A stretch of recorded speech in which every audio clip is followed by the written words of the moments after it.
연기금이 이렇게 국내 주식을 팔아치우는 상황에서도 꾸준히 사모으는 국내 주식도 있습니다. 즉 실적에 비해서는 좀 소외된 종목이다.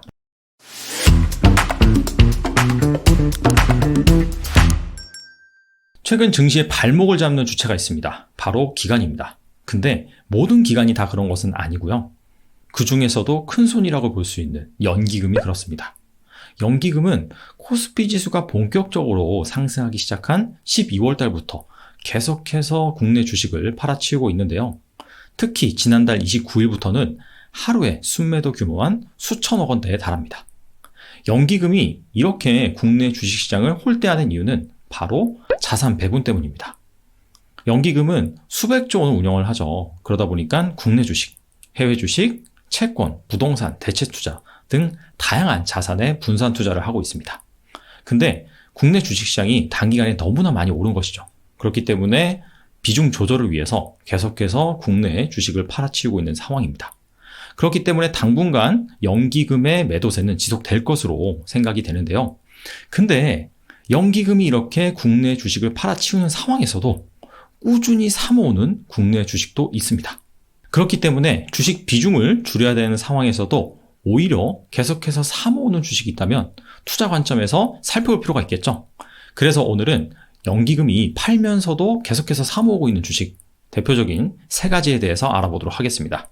종목 선정 기준은요. 연기금이 지난달 29일부터 하루에 수천억 원씩 국내 주식 비중을 줄였단 말이에요. 그렇기 때문에 지난달 29일부터 20일까지 오히려 연기금이 많이 산 종목, 그런 종목을 추려봤고요.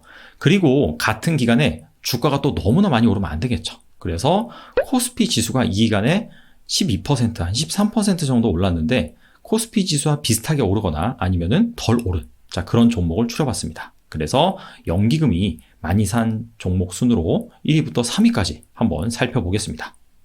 3위는요, 바로 CJ-제일제당입니다. CJ-제일제당 같은 경우에는 최근 15영업일간 연기금이 무려 269억 원을 순매수했고요. 같은 기간 주가는 15% 상승을 했습니다. 코스피 지수보다 조금 더 상승을 했다, 이렇게 볼 수가 있고요. CJ-제일제당의 사업부는 식품, 바이오, 물류입니다. 참고로 물류는 자회사 CJ-대한통운을 통해서 사업을 영위하고 있고요. CJ-제일제당이 직접 운영하는 사업부는 식품, 바이오라고 볼 수 있겠죠. 바이오는 참고로 바이오 의약품이 아니라 사료라고 보시면 됩니다.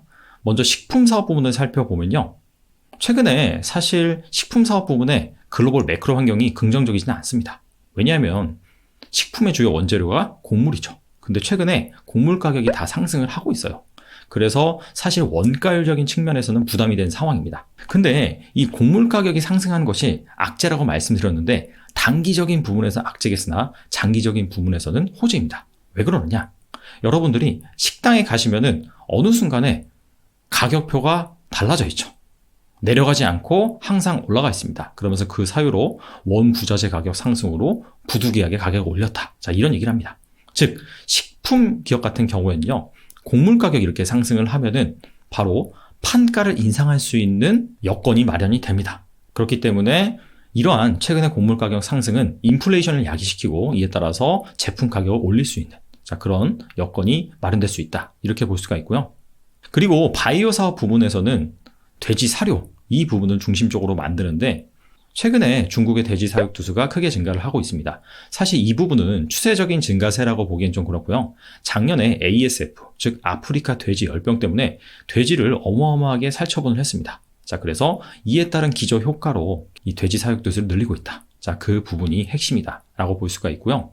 추가적으로 CJ 하면은 또 음식료 기업 중에서는 해외 진출에 또 포커스가 되어 있는 기업이죠. 비비고, 이 브랜드 매출이 최근에도 1조 원을 돌파를 했고요. 2018년 10월에 미국의 냉동식품 전문 업체죠. 쉬안즈를 인수를 해서 이제 시너지 효과가 본격적으로 나타날 것으로 예상이 됩니다.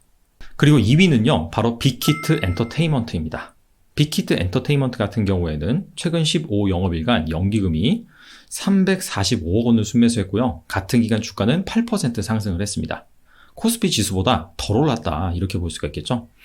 빅히트는 여러분도 다 아시죠? BTS가 소속되어 있는 엔터테인먼트 회사입니다. 근데 빅히트 같은 경우에는 좀 애증의 종목이라고 볼 수 있죠. 사실 공모주는 상당히 핫했습니다. 많은 투자자들이 투자를 했는데 상장하고 나서 최고가를 찍은 다음에 그 이후로부터는 계속해서 주가가 빠졌었죠. 그래서 거의 뭐 공모가 언저리까지 하락을 하기도 했습니다. 그러다 보니까 오히려 벌어들이는 이익, 즉 실적에 비해서는 좀 소외된 종목이다 라고 볼 수가 있는데요. 빅히트의 지난 3분기 실적을 주목해봐야 됩니다. 빅히트는 코로나19에도 불구하고 지난 3분기에 어닝 서프라이즈를 기록을 했죠. 특히나 이 앨범 판매 금액이 무려 206%나 증가를 했는데요. 지난 11월에 2개의 앨범을 발매를 했습니다. 근데 이게 가격이 기존 앨범에 비해서 2배 이상이래요.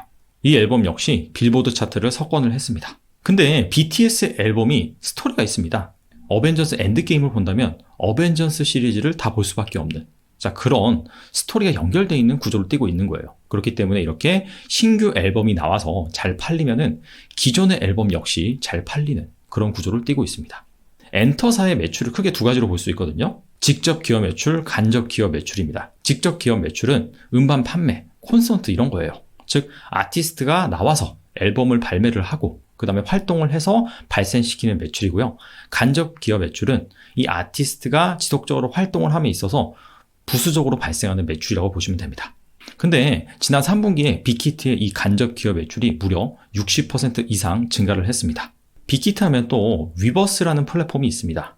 빅히트의 종합 플랫폼이라고 볼 수가 있는데 소속사 가수들의 굿즈, 그리고 콘텐츠, 뭐 온라인 콘서트 이런 것들을 여기에서 다 판매를 하는 것이고요. 예전에는 팬카페 형태로 소규모 온라인 커뮤니티로 운영되는 것이 바로 이 엔터 회사의 인하우스 개념으로 들어와서 발전된 플랫폼 형태라고 보시면 됩니다. 이 위버스를 통해서 계속해서 간접 기업 매출이 확대되고 있는 상황입니다.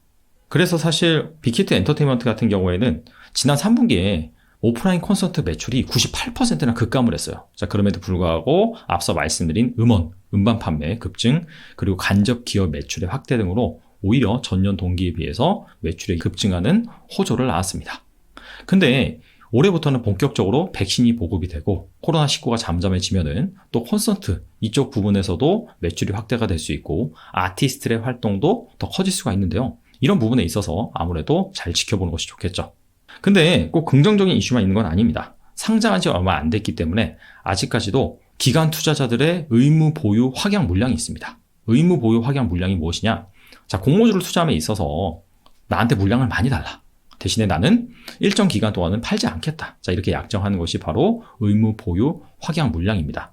지금까지 빅히트 엔터테인먼트가 상장한 지 한 3개월이 지나서 3개월 확약 물량까지 다 나왔습니다. 하지만 아직까지 6개월 확약 물량이 나오지 않은 상황인데요. 이 물량이 106만 주가 조금 넘습니다. 발행 주식수의 한 3% 정도 되는 물량이고 6개월 의무 보유 확약 물량이 풀리는 시점은 4월 15일입니다. 그렇기 때문에 그 시점까지는 아무래도 이 물량에 대한 이슈 때문에 주가가 좀 더디게 갈 수 있다. 이 점도 참고하시기 바랍니다. 마지막 1위 기업은요. 바로 고려아연입니다. 고려아연은 지난 15영업일간 연기금이 460억 원을 순매수했습니다. 하지만 같은 기간 주가는 9% 상승을 했는데요. 이 역시 코스피 지수보다 좀 저조한 상승률입니다. 고려아연은 아연과 납이라는 비철금속을 생산하는 업체입니다. 근데 고려아연의 사업보고서를 보면 매출 비중이 아연, 그 다음에 납, 은, 금 이런 식으로 되어 있습니다. 은 같은 경우에는 매출 비중이 무려 30%가 넘고 금 같은 경우에도 10%가 넘습니다. 이건 왜 그러냐? 아연 정광과 연 정광을 재련하는 그런 과정에서 부산물로 금이랑 은이 나오는 거죠. 그러니까 금과 은은 보너스다라고 보시면 됩니다. 그렇기 때문에 고려아연은 아연 가격이나 납 가격, 은 가격, 금 가격이 오르면 실적이 긍정적입니다. 근데 최근에 보시다시피 먼저 금이랑 은 가격이 많이 올랐고요. 그 다음에는 아연 가격과 납, 구리, 즉 이런 원자재 가격들이 계속해서 상승을 하고 있잖아요. 근데 그에 비해서 고려아연은 그렇게 많이 오르지 않았습니다. 그 이유가 뭐냐면 일단 재련 수수료 이 부분이 좀 하락을 했고요. 고려아연이 수출 비중이 높습니다. 원달러 환율이 최근에 좀 하락을 했잖아요. 그런 부분에 있어서 약간 좀 주가가 억눌려 있었다. 이렇게 볼 수가 있습니다. 하지만 최근 원자재 가격이 계속해서 강세를 보이고 있고요.